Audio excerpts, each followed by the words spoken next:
Hi friends, S വ്ളോഗിൻ്റെ പുതിയൊരു വീഡിയോയിലേക്ക് എല്ലാവർക്കും സ്വാഗതം. ഞാനിന്ന് വന്നിരിക്കുന്നത് കുടുംബശ്രീ ശാരദ എന്ന സീരിയലിൻ്റെ റിവ്യൂമായിട്ടാണ്. അപ്പോൾ നമുക്ക് വീഡിയോയിലേക്ക് പോകാം.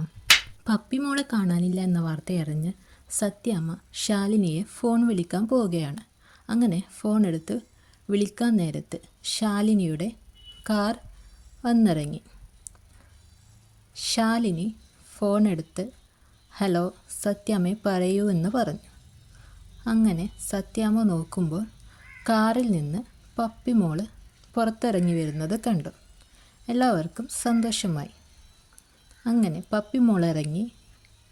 ശാലിനി പറഞ്ഞു, മോളോട് പറഞ്ഞതെല്ലാം ഓർമ്മയുണ്ടല്ലോ, അതേപോലെ പറഞ്ഞാൽ മതിയെന്ന്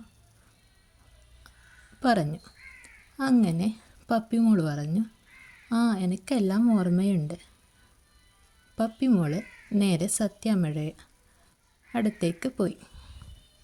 സത്യാമ്മ ചോദിച്ചു, ദേഷ്യത്തോടെ ചോദിച്ചു, നീ സ്കൂളിൽ നിന്ന് എവിടെയാ പോയത്?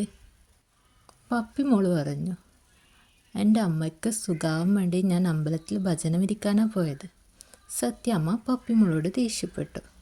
പപ്പിമോള് പറഞ്ഞു, കുട്ടിയോട് പ്രാർത്ഥിച്ചാൽ ദേവി വിളി കേൾക്കുമെന്ന് അറിയാം, അത് ഈ പിള്ളയാ പറയുന്നത് കേട്ടെന്ന് പറഞ്ഞു.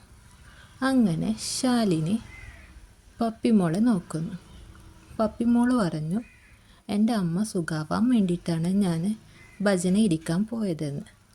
അങ്ങനെ സത്യാമ്മ പപ്പിമോളെ കലമ്പുമ്പോൾ ശാലിനി പറഞ്ഞു, മതി സത്യാമ്മേ, പപ്പിമോളെ കലമ്പണ്ട. എനിക്കറിയുന്ന കുട്ടിയായതുകൊണ്ട് എന്നെ അറിയുന്ന ആൾ ഈ ഇൻഫോർമേഷൻ എനിക്ക് പാസ് ചെയ്തത്. അമ്പലത്തിൽ യൂണിഫോം ഇട്ടൊരു കുട്ടിയെ കണ്ട് സംശയം തോന്നിയാന്ന് അവരെനിക്ക് ഈ ഇൻഫോർമേഷൻ പാസ് ചെയ്തത്. അതാ ഞാൻ നേരിട്ട് പോയി പപ്പിമോളെ കൂട്ടി വന്നത്. പിന്നെ സത്യാമ്മ എന്തിനാ എന്നെ വിളിച്ചത്? അങ്ങനെ ശാലിനി ചോദിക്കുമ്പോൾ സത്യാമ്മ പറഞ്ഞു, ഇവിടെ നിൽക്കുമ്പോൾ ഇവിടുന്ന് എവിടെയെങ്കിലും ഇറങ്ങിപ്പോകുമ്പോൾ എന്നോട് പറയണം, അതിന് വേണ്ടിയിട്ടാണ്. രാഘവൻ നായർ സത്യാമ്മയോട് പറഞ്ഞു, നിന്നെ കാണുമ്പോൾ എനിക്കൊരു മൃഗത്തിനെയാണ് ഓർമ്മ വരുന്നത്. അതിൻ്റെ വാല് 12 കാലം കുഴലിട്ട് വെച്ചാലും നേരാവില്ല. അതുപോലെയാ ഇപ്പോൾ നിൻ്റെ അവസ്ഥ. അതും പറഞ്ഞ് രാഘവൻ നായർ ഉള്ളിലേക്ക് കയറിപ്പോയി. സത്യാമ്മ എന്നിട്ട് ഇങ്ങനെ നോക്കി നിന്നു. പിന്നെ പിള്ളയും അതുപോലെ തന്നെ ഉള്ളിലേക്ക് കയറിപ്പോയി. പിന്നീട് കാണിക്കുന്നത് ശ്യാമയും രോഹിത്തിനെയാണ്. ശാലിനി ശ്യാമയുടെ അടുത്തെത്തി. ശ്യാമ വല്ലതും കഴിച്ചു എന്ന് രോഹിത്തിനോട് ചോദിച്ചു. പിന്നീട് അവർ സംസാരത്തിലായി.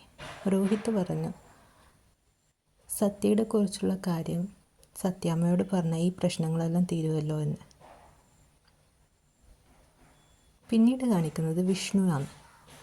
വിഷ്ണു പഴയ കാര്യങ്ങളൊക്കെ ഓർത്ത് നിൽക്കുകയായിരുന്നു. ശാലിനിയെ താലി കെട്ടിയതും അതൊക്കെ ഇങ്ങനെ വിഷ്ണു ഓർത്ത് നിൽക്കുമ്പോഴാണ് പപ്പിക്കുട്ടി വിഷ്ണുവിൻ്റെ അടുത്ത് വിഷ്ണു അച്ഛ എന്ന് വിളിച്ച് ഓടി വന്നത്. പപ്പിക്കുട്ടി പറഞ്ഞു, വിഷ്ണു അച്ഛൻ എന്താ എന്നെ കാണാതായിട്ട് അന്വേഷിക്കാൻ വരാഞ്ഞത്? അപ്പോൾ വിഷ്ണു പറഞ്ഞു, ഞാൻ മോളുടെ അച്ഛനോട് പറഞ്ഞു. മോളുടെ അച്ഛൻ പറഞ്ഞു പപ്പിക്കുട്ടിയെ കിട്ടിയെന്ന്. അതെങ്ങനെ വിഷ്ണു അച്ഛന് മനസ്സിലായി? അപ്പോൾ വിഷ്ണു പറഞ്ഞു, മോളോടൊരു സീക്രട്ട് പറയാനുണ്ട്. വിഷ്ണു പറഞ്ഞു, മോളുടെ അമ്മയുടെ കുഞ്ഞേച്ചി വന്നിട്ടുണ്ടെന്ന്. ആ പപ്പിക്കുട്ടി പറഞ്ഞു, അതെയോ വിഷ്ണു അച്ഛാ? അതെ. പിന്നെ മോളെ അന്വേഷിച്ചു വന്നത് മോളുടെ അമ്മയുടെ കുഞ്ഞേച്ചി തന്നെയാണ്. വേറൊരു സീക്രട്ടും കൂടിയുണ്ട്. മോളുടെ അമ്മയുടെ കുഞ്ഞേച്ചിയാണ് ചേച്ചിയമ്മ. അപ്പോൾ പപ്പിക്കുട്ടിക്ക് വളരെ സന്തോഷമായി. പപ്പിക്കുട്ടി ചേച്ചിയമ്മയെ കാണാൻ ഓടി. അങ്ങനെ പപ്പി ശാലിനിയെ നോക്കി നിന്നു. എന്നിട്ട് രോഹിത്തിനോട് പറഞ്ഞു, അച്ഛാ, ഇതാണോ അമ്മയുടെ കുഞ്ഞേച്ചി? അപ്പോൾ രോഹിത് പറഞ്ഞു, അതെ. ഇതാണോ ചേച്ചി അമ്മ? അങ്ങനെ പപ്പിക്കുട്ടി അവിടെ നിന്ന് താഴോട്ട് ഓടി. പപ്പിക്കുട്ടി നേരെ പോയത് അവരുടെ ഫോട്ടോയുടെ അടുത്തേക്കാണ്. എന്നിട്ട് ഫോട്ടോ കുറേ സമയം നോക്കി നിന്നു. അതിനുശേഷം ഫോട്ടോയിലെ സ്റ്റിക്കർ മാറ്റി. എന്നിട്ട് ഓരോന്നും ഓർത്തു.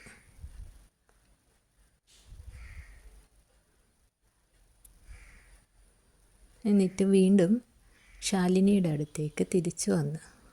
ശാലിനിയെ കെട്ടിപ്പിടിച്ച് പപ്പിക്കുട്ടി ചോദിച്ചു, ഇതാണോ എൻ്റെ അമ്മയുടെ കുഞ്ഞേച്ചി?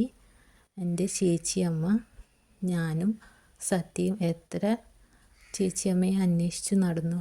എന്നിട്ട് എന്തിനാ ഞങ്ങളിങ്ങനെ വേദനിപ്പിച്ചത്? എന്താ ഞങ്ങളോട് പറയാത്തത് ചേച്ചിയമ്മയാണെന്ന്? എനിക്കും സത്യക്കും എത്ര സന്തോഷമാവുമെന്നോ. അങ്ങനെ പപ്പിക്കുട്ടി ഓരോന്നും ശാലിനിയോട് പറയുന്നു. ഇതാണ് ഇന്നത്തെ അവസാനം.